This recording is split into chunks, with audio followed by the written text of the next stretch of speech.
Surveillance रूममध्ये monitor समोर बसलेल्या गौतम आणि डॉक्टर सर्जेराव दोघांचाही चेहरा थक्क झाला होता. मॉनिटरवरून पडणारा प्रकाश दोघांच्या चेहऱ्यावर उमटलेल्या भावांना भिन्न भिन्न प्रदर्शित करीत होता. ज्याच्या मनाच्या खोल तळागाळात हादरा बसला तो गौतम. उर्मिलाने आज तागायात हे गहिरे सत्य आपल्या मनामध्ये अविश्वासाच्या चादरीखाली झाकून ठेवले होते. त्याची त्याला आज भनक लागली होती. उर्मिलाने डॉक्टर भालेराव यांच्या मोहनावस्थेत स्थितीमध्ये आपल्या अवचेतन मनातील सर्व दुःखद घटना व्यक्त केली होती. उर्मिलाच्या दुःखद भावनेला एक काळी किनार होती, ती म्हणजे पश्चाताप आणि भीतीची. उर्मिलाने नकळत एक गुन्हा केला होता. एका दुष्ट राक्षसाचा वध केला होता. हेच आज या ठिकाणी डॉक्टर भालेराव यांच्या समोर उघड झालं होतं. गौतम आपली खुर्ची सोडून जागेवर उभा ठाकला. थांब गौतम, अजून सेशन संपलेलं नाही, खाली बस. डॉक्टर भालेराव आपला इशारा करतील तेव्हा आपण जाऊया. गौतम काही एक न बोलता खाली खुर्चीत बसला. उर्मिलाच्या पापण्या जड झाल्या होत्या, पण कसोशीने ती आपली नजर स्टूलवर मांडलेल्या दिव्यावर रोखून होती. डॉक्टर भालेराव क्षणभर स्तब्ध झाले. आपल्या या पेशात भावनेच्या आहारी जाऊन जमणार नाही. उर्मिलाने जे काही केलं ते योग्य केलं, ते त्यांचं मन सांगत होतं. आजकाल जगात असे कितीतरी नराधम खुले फिरतात, आपली मनमानी करत आहेत, बायकांवर अत्याचार करीत आहेत. अशा समाजकंटक दुष्टांचा चेहरा सहजासहजी समोर येत नाही. उर्मिलाने हे पाऊल उचललं नसतं तर आजीवन निरुपद्रवी निष्पाप जीवन जगलेल्या उर्मिलावर बेताचा प्रसंग नक्की आला असता. तिला हकनाक त्या नराधमाच्या दुष्कृत्याला बळी पडावं लागलं असतं. आणि नंतर काय, त्याने एक नवी उर्मिला घरी आणली असती, तिच्यावर तोच अत्याचार केला असता. हे सत्र कुठेतरी थांबायला हवं होतं, आणि ते थांबलं. नियतीने हजारोमधून एक क्षण उर्मिलास सुपूर्त केला, आणि उर्मिलाने त्या क्षणाचा पुरेपूर योग्य वापर केला. डॉक्टर भालेरावांनी एक मोठा श्वास घेऊन सोडला. पुढील प्रक्रियेला सुरुवात करायची होती. उर्मिला, डॉक्टरांनी त्याच गहिऱ्या आवाजात त्यांनी हाक मारली. हां, आता तू मला जे काही सांगितलं आहेस ते खरं आहे? हो. तुला त्याची भीती अजूनही आहे? हो. तुला पकडलं जाण्याची भीती आहे की आणखी दुसरी कसली भीती आहे? मला दुसरी भीती आहे डॉक्टर. ती कोणती? मी जाणून घेऊ शकतो?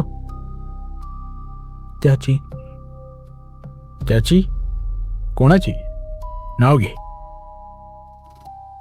प्रभाकरची.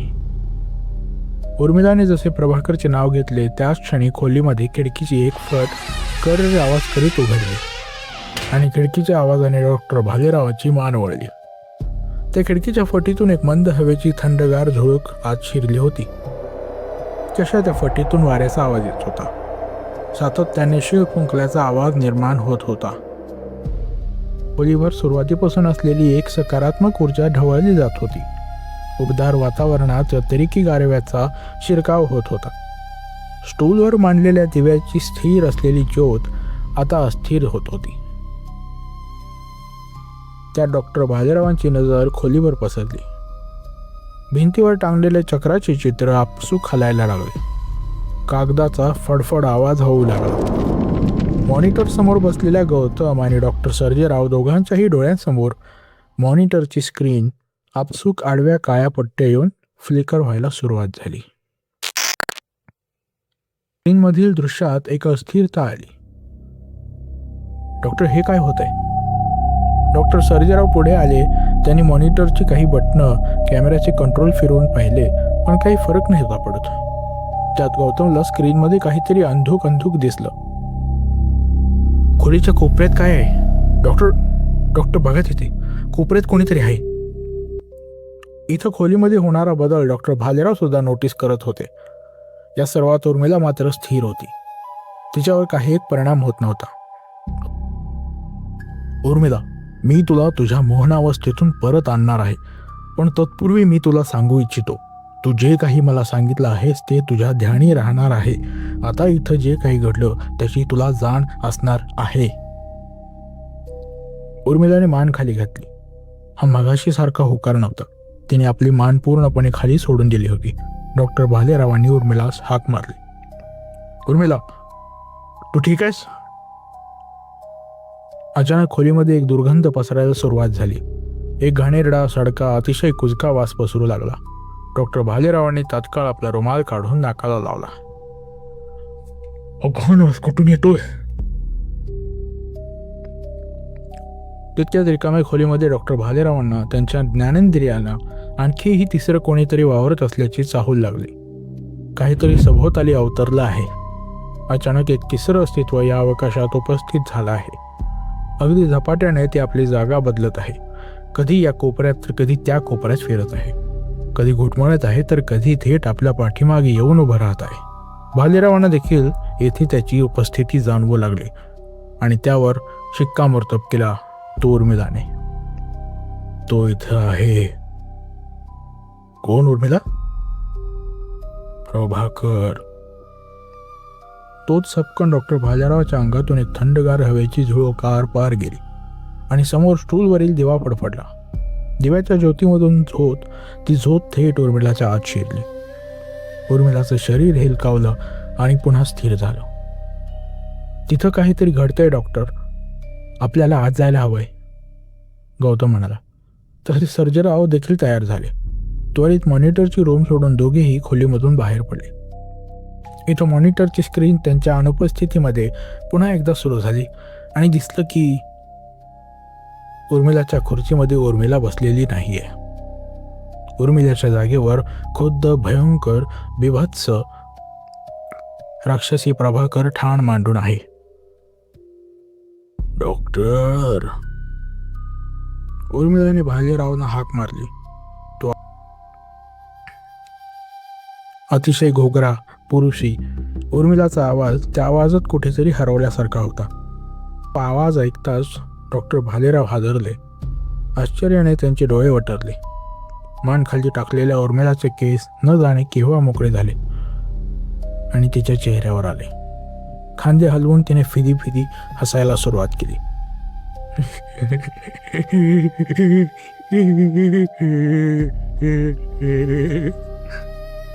उर्मिला.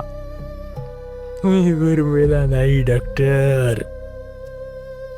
दातावर दात रगडत तिने वरती बघितलं. तो आवाज देखील कडाकडा असा झाला. जसं उर्मिलाची मान वरती आली तसे तसे स्टूलवर मांडलेल्या दिव्याची ज्योत कणाकणाने वर येऊ लागली. दिवटीमधील तेल वातीमध्ये शोषले गेले. प्रक्रिया अगदी वेगवान आणि अनैसर्गिक घडली होती. उर्मिलाचा चेहरा वरती आला. अर्ध्या चेहऱ्यावर तिचे केस होते और वरील अर्धा चेहरा उघडा पडला होता. त्यात तिळसवाणा, बिभत्स कुरूपपणा आला होता. डोळ्यामधील बुबुळ नाहीसे झाले होते. डोळ्यांचे पांढरे मांस फक्त फिकट दिसत होते. पापण्याच्या केसांना रक्त लागलं होतं. ओठ कोरडे शुष्क पडले होते. अर्धे गालफड होरपळल्यागत दिसत होते. तिच्या चेहऱ्यावर छद्मी क्रौट हसू उमटलं. ओठ विचकले, दात बाहेर आले. चेहऱ्यावर एक पुरुषी छटा उमटली. कपाळ सुजून समोर आलं होतं. भाल प्रदेश आता विस्तीर्ण दिसू लागला. हा अमानवी, अनैसर्गिक, अनपेक्षित, भयकंपित करणारा प्रकार डॉक्टर भालेराव आपल्या पूर्ण आयुष्यात फक्त आज पाहत होते. घाबरलास? घाबरलास? घाबरलास? डॉक्टर भालेराव आपल्या थरथरत्या शरीरावर नियंत्रण मिळवण्यासाठी पुरेपूर प्रयत्न करीत होते. त्वचेच्या प्रत्येक रंध्रातून घामाचे दव फुटून बाहेर येत होते.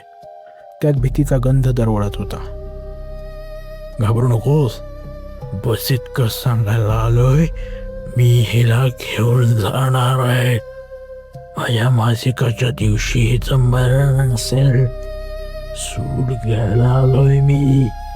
रस्त्याने जगायचा हक्क कसा? सौभाग्य आहे ना मीच. जर कोणी आमच्या मध्ये पडलं तर याच मुंडक कापून उर्मिलाच्या पाण्याला आंघोळ घालीन. सोड घे मी उर्मी. त्याचं ठहाक्याचं राक्षसी हसू खोलीवर पसरलं. 0 वॉल्टचा बल्ब तड तड तड कोणखळकन फुटला. खोलीची खिडकी जोर जोरात चौकटीवर आढळू लागली. त्याच्या हसण्याला सीमा उरली नव्हती. त्याचा तो कर्णकर्कश आवाज कानामध्ये घुमत राहिला. उर्मिलाच्या मोहन स्थितीचा धागा अजूनही डॉक्टर भालेराव यांच्या हाती होता. तसं सगळं सत्र थांबलं. सृष्टी थांबली. हवा थांबली. ज्योत दिव्यात खेचली गेली. हसणारा तो चेहरा निर्विकार झाला. संतापलेल्या नजरेने त्याने डॉक्टर भालेरावाच्या दिशेने निरखून बघितलं आणि जागेवर उर्मिलाने आपला चेहरा खाली सोडला. तोच खोलीचा दरवाजा उघडला. बाहेरून गौतम डॉक्टर सर्जेराव धावतच आतमध्ये आले. त्यातच खोलीच्या काळोखातून काहीतरी काळभोर अगदी झपाट्याने खिडकीच्या दिशेने सरसावलं आणि खिडकीच्या गजावाटे बाहेर पडलं. जणू एखादा फटाका फुटावा असा मोठा फट आवाज झाला आणि तेच तिघांनी एकाच वेळी पाहिलं. गौतम आणि डॉक्टर भालेराव दोघेही थक्क नजरेने खिडकीच्या दिशेने पाहत राहिले आणि त्यातच सर्जेराव ओरडले, बघितलंस बघितलंस भालेराव, माझा संशय खरा ठरला, माझा संशय खरा ठरला. काय होतं ते? गौतमच्या थरथरत्या ओठांनी प्रश्न उपस्थित केला. उर्मिला खुर्चीत बेशुद्ध पडून होती. गौतम धावतच तिला सावरायला तिच्या जवळ गेला. डॉक्टर, काय झालं इथे? काय होतं ते? उर्मिला उर्मिला. डॉक्टर भालेराव खिडकीजवळ उभे होते. त्याच भयभीत विस्फारलेल्या डोळ्यांनी बाहेरील वृक्षावळचा देखावा बघत होते. काळजाची धडधड वाढली होती. Ramakant, we are dealing with an evil spirit.